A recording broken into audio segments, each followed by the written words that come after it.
How to launch a profitable Google PPC campaign. Welcome to our channel. Today, we'll cover how to launch a profitable Google PPC campaign. Google pay-per-click, or PPC, can drive significant traffic to your website if done correctly. Let's dive into the key steps to make sure your campaign is cost-effective and successful. First, identify your campaign goals. Are you looking to increase sales, generate leads, or boost brand awareness? Defining your objectives will guide your strategy and help you measure success. Next, conduct thorough keyword research.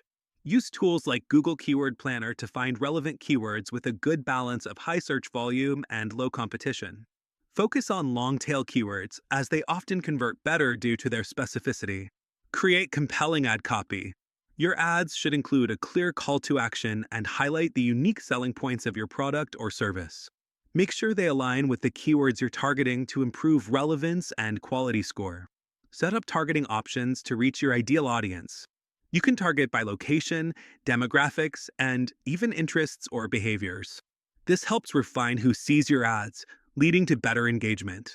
Determine a budget that aligns with your goals and resources. Start with a conservative daily budget and adjust based on the performance of your campaign. Monitor your spend frequently to ensure you're getting the best return on investment. Optimize your landing pages. Ensure they are aligned with your ads, load quickly, and offer a seamless user experience. The goal is to convert clicks into actions, like filling out a form or making a purchase. Track and analyze your results. Use Google Analytics and conversion tracking to monitor the performance of your PPC campaign. Look at metrics like click-through rates, conversion rates, and cost per acquisition to identify areas for improvement. Experiment with different ad copies, keywords, and targeting options.